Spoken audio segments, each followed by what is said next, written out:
faut vraiment que ce soit Dieu lui-même qui vous parle ce matin. C'est tellement vrai. Il y a peut-être 3 semaines qu'il m'a dit, Angèle, c'est toi qui prêcheras le 4. Et j'étais bien contente et je me suis mise dans une préparation avec un thème qui me paraissait tellement adapté au début de l'année. Et j'ai travaillé longtemps sur ce thème. J'ai essayé d'aller dans les profondeurs autant que j'en avais la possibilité. Et puis, il a suffi d'une discussion, je crois, avec Ryan, il y a à peu près 3-4 jours. Et durant cette discussion, il y a un mot qui s'est détaché et qui est venu se loger dans mon esprit. C'est le mot procrastination. Et ce mot ne m'a plus lâché. Et c'est ainsi que j'ai compris que je ne pouvais pas faire différemment que de parler de cela pour cette première prédication. Amen.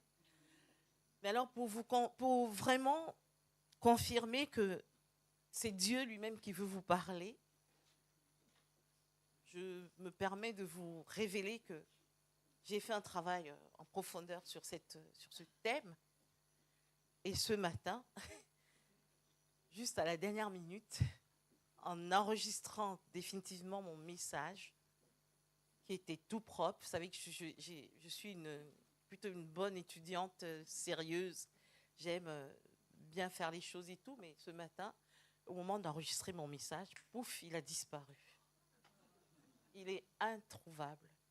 J'ai des informaticiens à la maison. Ryan et Nouné ont pris l'ordinateur, ont cherché dans tous les sens, ils n'ont pas trouvé.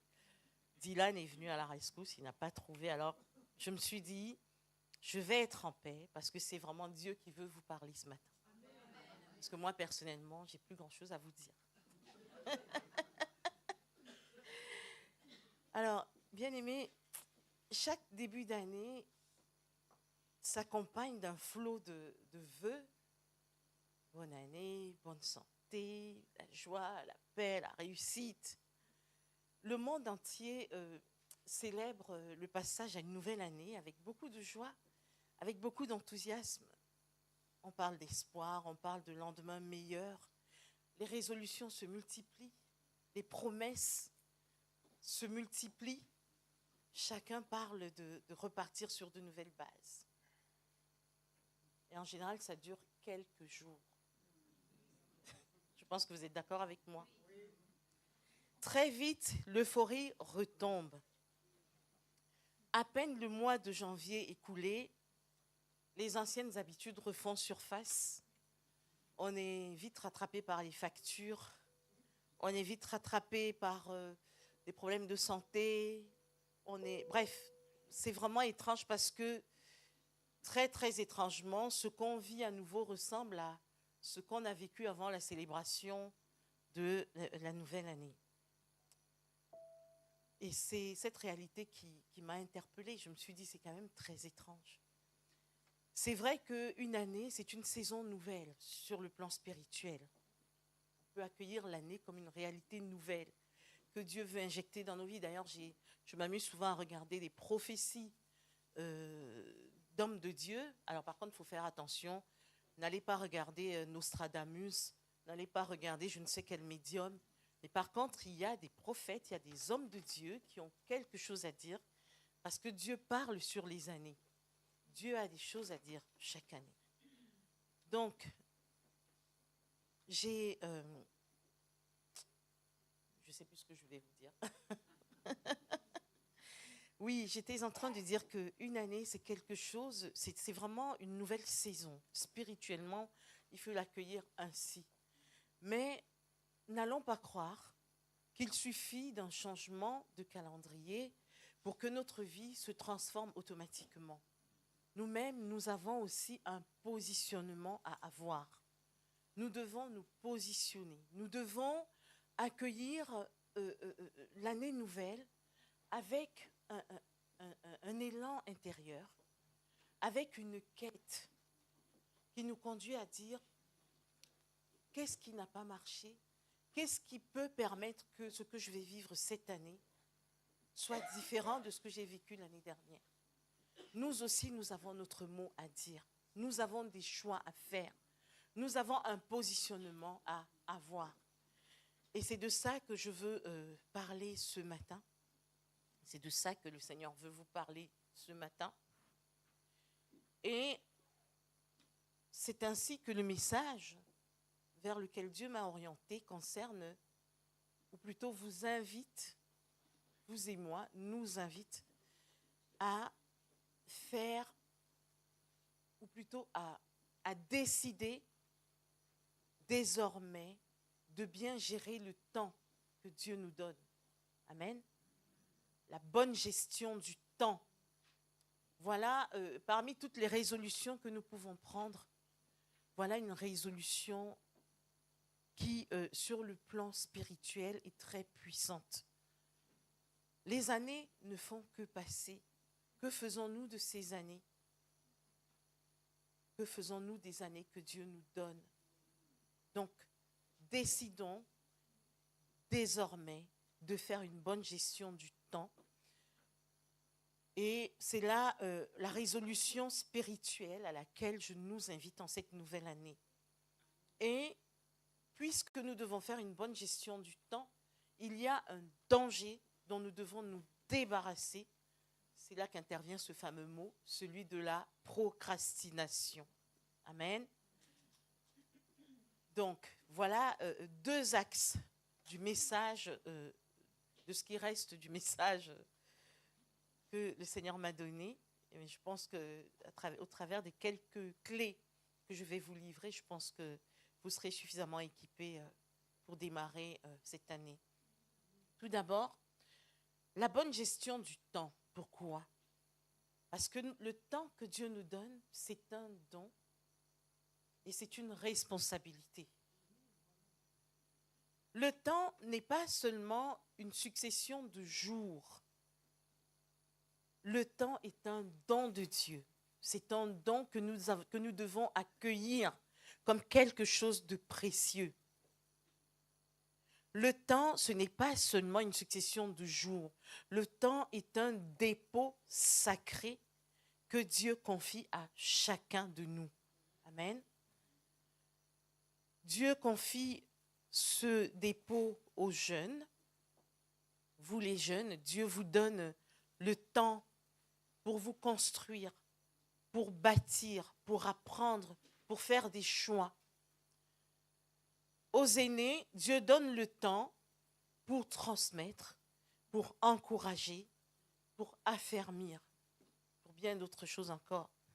Et à nous tous, Dieu donne le temps pour aimer, pour servir, pour le glorifier, pour croître spirituellement.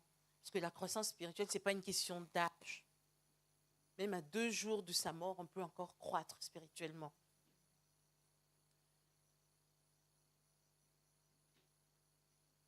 L'apôtre Paul nous dit, rachetez le temps, car les jours sont mauvais. C'est Éphésiens 5, verset 16.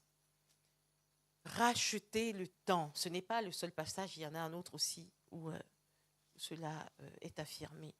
Rachetez le temps. De quoi veut-il parler? Racheter le temps. Racheter, en grec, vient d'un mot qui signifie payer à grand prix quelque chose qui était perdu. Amen. Il y a d'autres explications encore, mais je vais me limiter à celle-là. Et racheter le temps ici se traduit non pas par le mot chronos, qui signifie le temps qui s'écoule, les jours qui passent, mais par le mot kairos, qui signifie l'occasion à ne pas manquer. Amen. Racheter le temps. Donc, saisissez le temps que Dieu vous donne. Saisissez le temps que Dieu vous donne. Et pour faire quoi? Pour l'honorer. Amen. Il y a, je me suis baladée un peu dans la Bible, il y a des dizaines de versets bibliques dans lesquels la parole de Dieu nous affirme clairement que Dieu nous a amenés sur terre parce qu'il veut se glorifier au travers de notre vie. Amen. Beaucoup de gens recherchent souvent le sens de la vie. Quel est le sens de ma vie? Il y en a qui vont même se suicider parce qu'ils ne comprennent pas le sens de leur vie. Vous savez, il n'appartient pas, il ne vous appartient pas, il ne m'appartient pas de décider de quel est le sens de ma vie. Amen. Pourquoi? Parce que ce n'est pas moi qui ai décidé d'apparaître sur terre. C'est à celui qui m'a créé qu'il faut demander pourquoi il m'a créé. Quelle est la raison pour laquelle il a jugé que moi, la petite créature que je suis, je devais apparaître sur cette terre? Quel est son projet au travers de ma vie? Amen.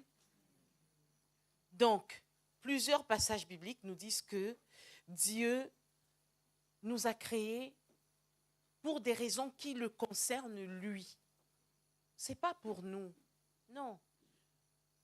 Ma vie ne sert à rien, je n'ai pas trouvé de mari, je n'ai pas trouvé ceci, mes études, non. Ce n'est pas là. L'enjeu est bien plus important. L'enjeu de ta vie dépasse ta personne. L'enjeu de ta vie est bien au-delà de ta personne. Nous devons racheter le temps. Ça veut dire quoi? Ça veut dire simplement que nous ne devons non pas vivre dans la course, mais nous devons vivre en alignant notre emploi du temps à la volonté de Dieu. Amen.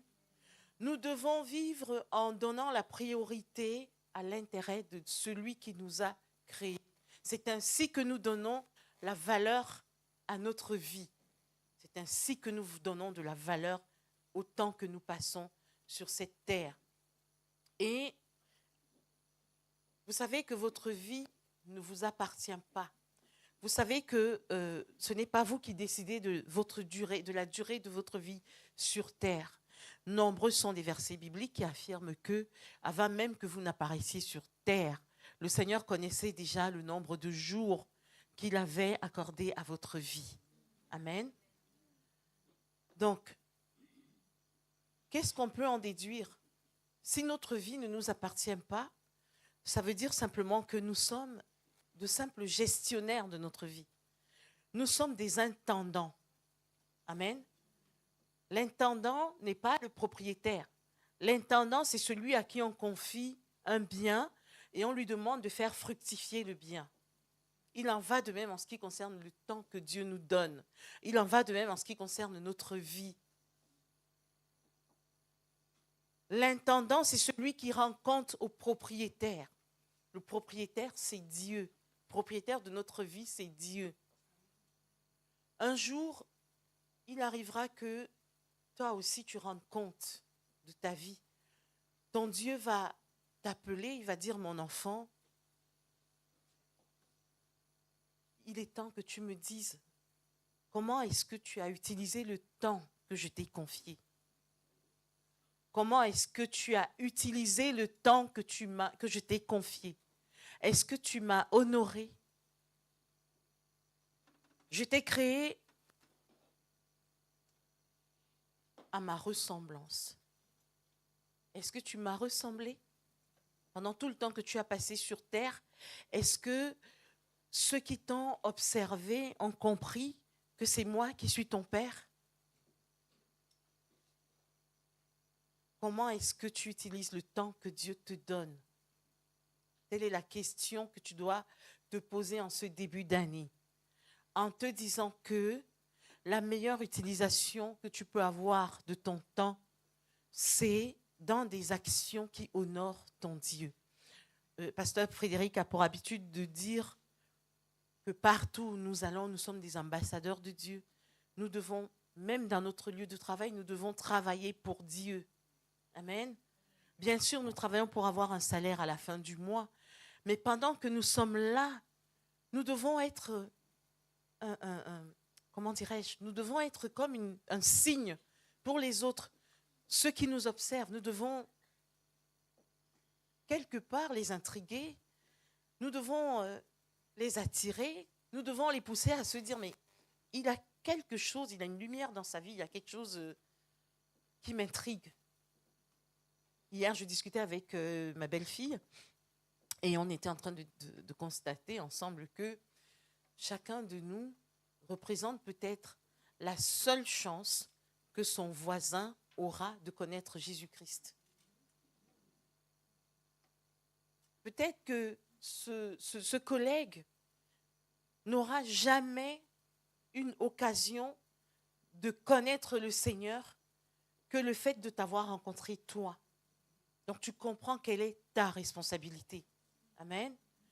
Et vous savez, je ne suis pas en train de vous pousser à faire du prosélytisme, à aller crier partout dans les bureaux, oui, Jésus vous aime. Non, ce n'est pas ça. Quelquefois, la meilleure évangélisation, c'est dans la manière d'être. Amen.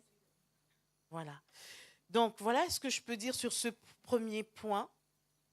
Nous devons racheter le temps, c'est-à-dire que nous devons accorder la priorité dans tous les actes que nous posons à honorer notre Dieu.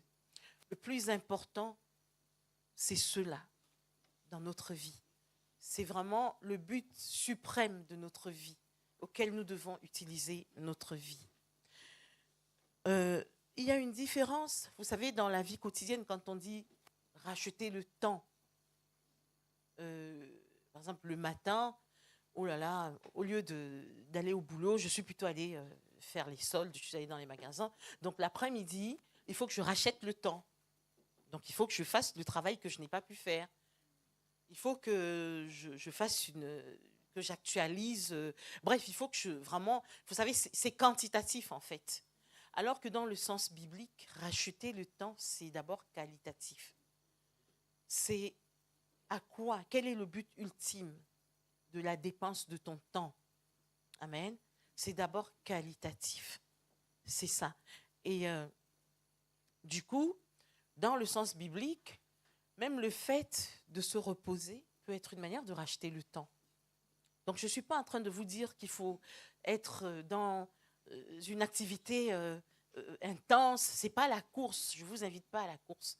Je vous invite à trouver un sens à votre vie, à donner du sens à tous les actes que vous posez, de manière à ce que votre vie soit comme une vitrine de la gloire de Dieu. Amen. Donc voilà ce que je peux dire sur ce premier point, sur ce premier axe de réflexion. Et le deuxième, donc, c'est d'attirer votre attention sur ce qui est un véritable fléau, la procrastination, c'est-à-dire le fait de remettre à plus tard ce que Dieu nous demande de faire maintenant. Le fait de remettre à demain ce que Dieu nous demande de faire aujourd'hui. Amen. C'est vraiment quelque chose de très grave. Ça paraît banal comme ça, oh, il procrastine, oh, il remet à plus tard, il remet à plus tard, mais c'est quelque chose de très, très grave. D'abord, qu'est-ce qui nous amène à procrastiner? Très souvent, on procrastine par paresse. Hein? Parce que voilà, on recherche un confort, on est bien là où on est, et vous savez très bien que Dieu hait la paresse. C'est clairement dit dans la Bible. Il y a quelques faits comme ça pour lesquels la Bible utilise le terme haïr. Par exemple, Dieu hait l'adultère. La paresse fait partie de ces choses que le Seigneur a en horreur. Donc voilà une des raisons de la procrastination. Il y a une autre raison aussi, c'est la peur. Le fait de ne pas être sûr d'être à la hauteur. Donc je ne suis pas sûre si je pourrais, donc du coup, j'ai peur et je remets à plus tard. Je remets à plus tard. Et ça, c'est pas bien, parce que si tu es chrétien, tu sais que tu peux tout par celui qui est en toi, par celui qui te fortifie. Tu dois relever les défis en étant conscient que tu n'es pas seul, que ta vie est portée par celui-là même qui t'a appelé sur cette terre. Une autre raison, c'est l'excès de perfectionnisme. C'est-à-dire qu'on veut tellement que les choses soient bien qu'on ne, on a peur de s'y engager et on les remet tout le temps plus tard. On dit, ce n'est pas encore les meilleures conditions, toutes les conditions ne sont pas encore réunies, mais vraiment quelque chose de très grave. Les raisons sont multiples, celles qui nous conduisent à procrastiner. Bon, il peut arriver à tout le monde de procrastiner. Un jour où tu es fatigué, tu peux dire, bon, allez, aujourd'hui, je vais me reposer, je remets à plus tard. Ou alors, je n'ai pas le moral. Ça peut arriver. On est des êtres humains, on n'est pas des robots. En revanche, quand la procrastination se glisse subtilement dans nos habitudes, quand elle devient une réaction chronique, là, il y a danger. Parce qu'elle devient une forteresse. Elle devient un système intérieur à notre pensée et qui se met en travers de toutes les actions que nous devons faire pour notre vie et pour valoriser notre Dieu, pour honorer notre Dieu. Amen. Il faut faire très, très attention à la procrastination qui rentre dans les habitudes. Combien de jeunes ont, des jeunes brillants, se sont retrouvés finalement à des choix professionnels médiocres, simplement parce qu'ils ont pris l'habitude de procrastiner. Combien de jeunes? Je me rappelle, j'ai ma tante, la jeune sœur de ma mère, Irina, pour laquelle tu as prié dernièrement. Il se trouve que leurs parents sont décédés très jeunes. Ma mère avait 23 ans quand elle s'est retrouvée avec toute une ribambelle de petites sœurs. Et l'une des plus jeunes, Irina, était en pleine crise d'adolescence. Elle était rebelle et au bout d'un moment, elle a carrément dit qu'elle arrêtait d'aller à l'école. Et du coup, un jour, ma mère l'a appelée et lui a dit « Alors, tu ne veux plus aller à l'école? Qu'est-ce que tu veux faire ?» Elle a dit « Oui, je veux travailler. » Donc, du coup, ma mère l'a emmenée dans le ministère. Elle était tellement jeune, elle avait 17, 18 ans par là. Et quand on l'a présentée, même les collègues qui étaient censés la recruter rigolaient en disant « Mais elle est tellement jeune. » En plus, elle était toute frêle comme ça. Et elle a commencé à travailler. Elle a laissé tomber ses études. Et puis, un jour, elle a rencontré son mari, cet homme qui devait être vraiment l'homme de sa vie, un homme très brillant, de grande dimension. Ce monsieur l'a observé, il lui a dit « Toi, tu vas retourner à l'école. » Et donc, par amour, elle est retournée à l'école. Et là, on a découvert que c'était une fille particulièrement brillante, avec des notes excellentes. Vous vous rendez compte? Alors que pendant toute sa jeunesse, elle était là, elle remettait toujours à plus tard. Ça, c'est une réalité qui est présente dans plusieurs familles. Donc, nos jeunes, il faut leur apprendre à ne pas procrastiner. Donc, déjà, dans notre vie quotidienne, la procrastination est une sorte d'ennemie silencieuse.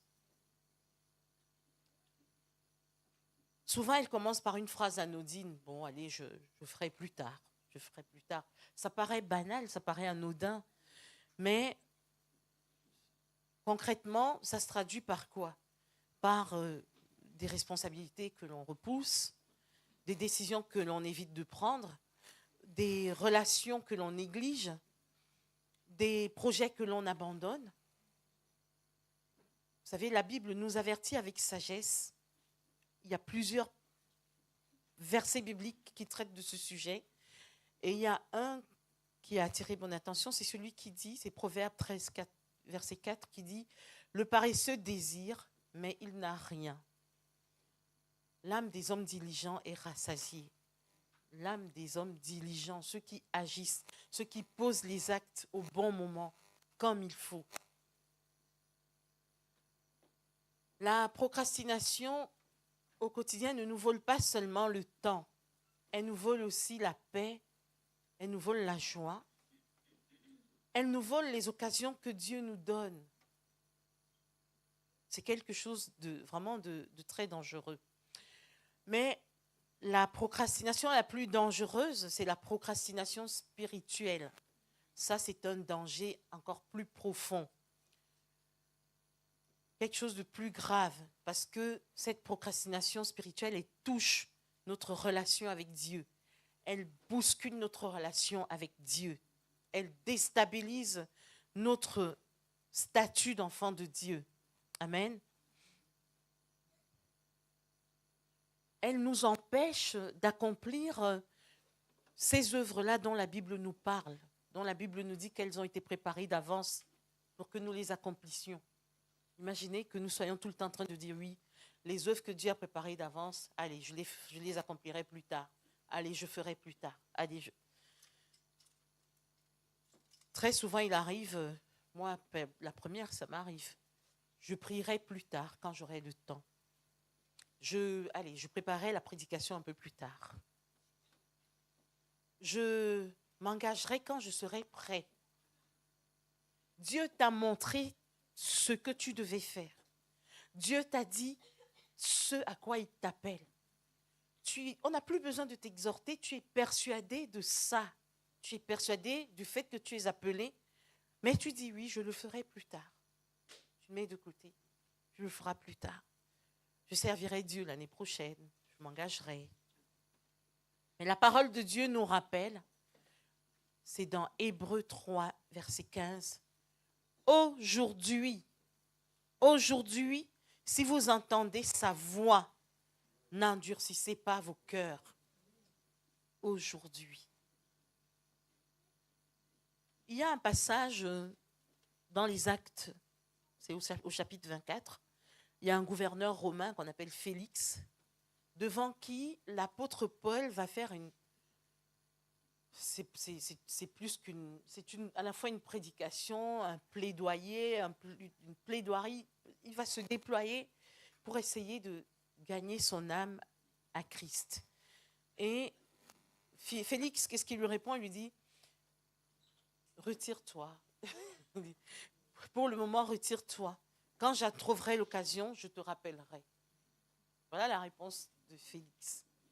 Et quand vous avez beau relire les Actes dans tous les sens, vous ne voyez aucun passage où l'occasion se représente pour Félix d'accueillir la parole.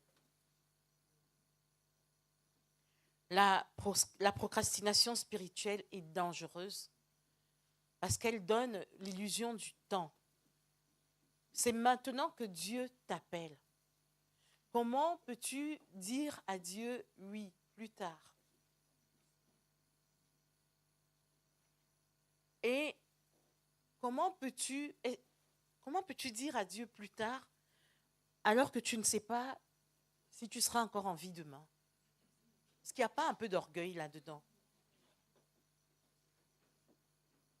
Comment peux-tu dire à Dieu plus tard alors que la parole de Dieu te dit à chaque jour suffit sa peine? À chaque jour suffit sa peine, ça veut dire que Dieu qui est bon a organisé aussi jour par jour son secours, le secours qu'il doit t'apporter dans ta vie, dans les tâches que tu dois accomplir.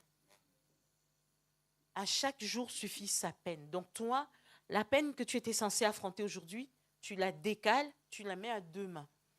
Comment peux-tu être sûr que le secours de Dieu sera encore disponible, celui que Dieu a prévu pour aujourd'hui? Comment peux-tu être sûr que Dieu va le déplacer demain et qu'il aura le même impact positif sur tes actes? Pourquoi veux-tu désorganiser le calendrier de Dieu? Est-ce que ce n'est pas de l'orgueil que de dire oui Seigneur, toi tu as planifié de telle manière, mais moi je veux planifier différemment parce que pour l'instant je veux me reposer, ou pour l'instant j'estime que les conditions ne sont pas remplies, ou bref, toutes ces raisons qui justifient, qui nous conduisent à procrastiner. La procrastination est un danger pour notre appel. Amen. C'est un danger pour notre appel. Elle peut nous empêcher d'entrer dans notre destinée. Vous savez, dans la Bible, il y a beaucoup de personnes que Dieu a appelées et qui n'ont pas remis à plus tard. Noé a obéi. Noé n'a pas attendu que la pluie commence à tomber. Amen. Zachée est descendu de l'arbre immédiatement quand Jésus l'a appelé. La parole nous dit que Jacques et Jean ont immédiatement abandonné leur filet pour suivre Jésus. L'homme de David leur a dit « Suivez-moi ».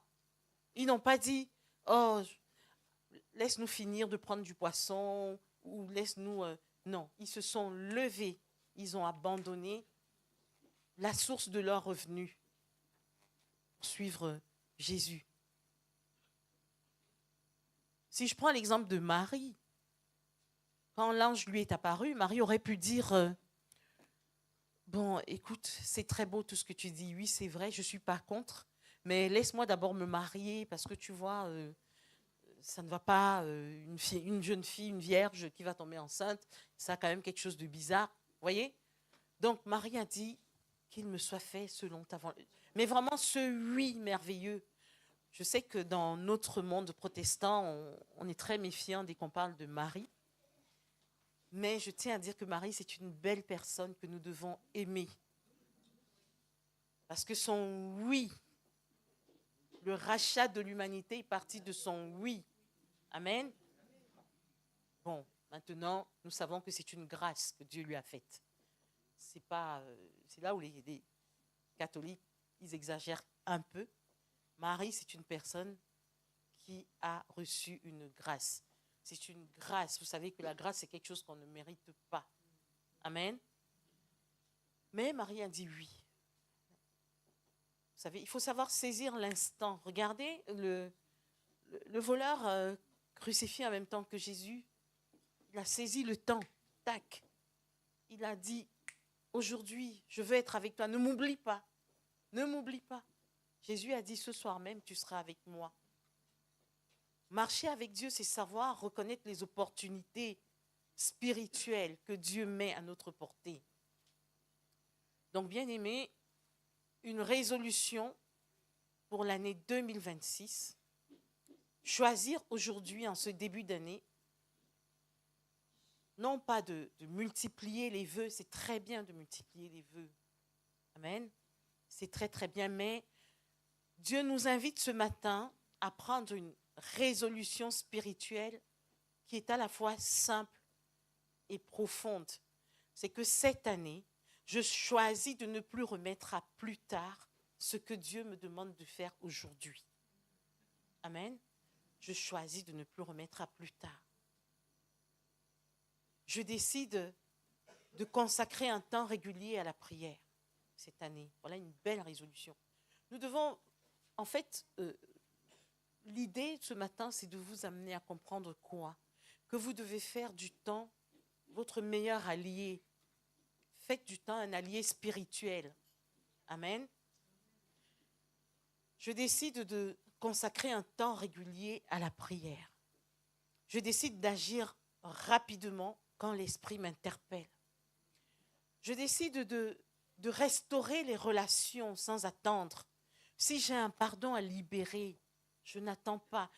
Laissez tomber tout ça. Toutes ces forteresses, toutes ces mauvaises pensées qui vous amènent à différer le pardon que Dieu vous demande de libérer immédiatement. Amen. Étant précisé que le pardon, c'est d'abord une décision. Je décide de pardonner, même si je suis triste au fond de moi, même si la tristesse est encore là, même si je me sens blessée, je me positionne, je décide de pardonner maintenant. Et je vous assure que quand vous avez pris cette décision, c'est le Seigneur qui fait le reste. C'est le Seigneur qui, progressivement, ou même immédiatement, va vous guérir de la blessure qu'on vous a infligée. Amen. Je décide d'utiliser les dons que Dieu m'a confiés maintenant. Parce que le fait de procrastiner, ça nous fait ressembler aux serviteurs méchants. Vous connaissez la parabole des talents. Dieu t'a donné des talents pour aider tes frères et sœurs, pour honorer Dieu. Mais tu dis, bon, je ferai cela plus tard. Ça, c'est vraiment le personnage de cet homme que Jésus qualifie de mauvais, méchant serviteur. Méchant. Parce que c'est de la méchanceté que de ne pas mettre au service des autres ce que Dieu a déposé en nous. Amen. Vous savez que la bénédiction que Dieu vous donne, bien sûr, elle est très bénissante pour vous, mais elle le devient vraiment quand vous la transformez en une bénédiction pour les autres. Amen. Je me rappelle, il y avait une jeune dame, pasteur, maman Évodie, qui disait « Refuse d'être le terminus des bénédictions que Dieu te donne. » Considère une bénédiction comme quelque chose que tu reçois, mais que tu dois faire fructifier pour ton entourage. C'est la meilleure façon d'accueillir une bénédiction parce que tu l'utilises pour glorifier Dieu. C'est pour ça que il y a beaucoup de personnes qui sont riches parce qu'elles savent utiliser la richesse en honorant Dieu. Et c'est de ces personnes-là que la Bible dit qu'on leur en rajoutera encore. Amen. Bien-aimés, je ne suis pas venue ce matin, l'intention n'est pas de vous faire repartir avec de la culpabilité parce que vous n'aurez pas suffisamment racheté le temps. Vous savez que Dieu, c'est celui qui accorde toujours une nouvelle chance. Ça, c'est un thème, c'est un thème cher à Jean-Marc Potenti.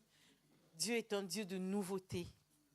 Donc, peu importe ce qui s'est passé avant, peu importe comment tu as géré ton temps en 2025 et les années précédentes, mais décide de toutes tes forces qu'à partir d'aujourd'hui, 2026, ton temps, tu vas le racheter. Amen. Tu vas l'utiliser d'une manière qui honore ton Dieu. Et le Seigneur est là pour t'aider. Le Seigneur lui-même, il dit dans Joël, je rattraperai les années qu'ont bouffé les sauterelles. Vous connaissez ce passage? Je rattraperai les années. Je les rachèterai pour vous. Ça ne veut pas dire qu'il va faire un compteur à l'envers. Ça ne veut pas dire que moi, je vais me retrouver une jeune fille à un moment donné. Ça ne veut pas du tout dire ça. Mais ça veut dire simplement que tout ce que ces années passées n'ont pas produit de positif, le Seigneur va rattraper tout cela. Vous savez que Dieu peut rattraper en une saison ce que nous avons loupé en 10 ans. En une seule année, Dieu peut tout rattraper. Quand le Seigneur veut t'aider à racheter ton temps, d'abord, il y a des conditions à ça. Vous savez, quand on parle de la métanoïa, c'est quelque chose de permanent. Nous devons continuellement exposer notre intelligence pour qu'elle soit renouvelée, pour que l'Esprit la renouvelle constamment, quotidiennement. Donc, quand on est dans une attitude de repentance, on dit oui Seigneur, je te demande pardon parce que j'ai multiplié des activités inutiles, stériles et même dévalorisantes. Mais je te demande pardon. Je veux vraiment que le Saint-Esprit m'aide à valoriser mon temps désormais.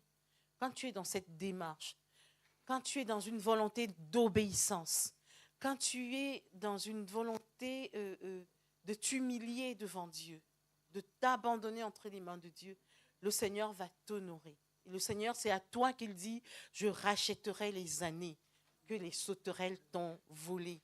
Et quand Dieu dit cela, ça c'est le thème d'une autre prédication, Dieu c'est le Dieu de l'accélération. Amen. Dieu c'est le Dieu de l'accélération. Il y a beaucoup d'exemples bibliques. Vous savez par exemple dans le livre de Jonas, Jonas a passé son temps à résister, mais dès qu'il a dit oui, la mission s'est accomplie d'elle-même. Elle s'est accélérée, elle a été efficace. Dieu, c'est le Dieu de l'accélération. David était un petit berger qui gardait les animaux. Et en peu de temps, pouf, David s'est retrouvé dans un statut de futur roi. Dieu, c'est le Dieu de l'accélération. Amen. Joseph, le matin, il était esclave en prison. Vous vous rendez compte? Il n'était pas seulement en prison, mais il était esclave en prison. Et le soir, il était quoi? Vice-gouverneur d'Égypte. Vice-gouverneur de la nation la plus riche du monde, la plus importante du monde. Dieu, c'est le Dieu de l'accélération. Donc ce matin, bien-aimés, pour 2026, décidons de racheter le temps. Décidons de racheter le temps. Ramenons notre vie sur l'autel comme une offrande vivante. Disons à notre Seigneur, voilà notre vie, papa. Viens te glorifier au travers de notre vie. On te dit oui, on est d'accord, on accepte, on se rend disponible. Amen. Donc voilà, bien-aimés, le message pour ce matin est que le Seigneur soit celui qui nous porte dans ce renouveau, que le Seigneur soit celui qui nous fortifie, qui nous aide à relever toutes sortes de défis. Amen. Il est le Dieu de l'impossible. Amen.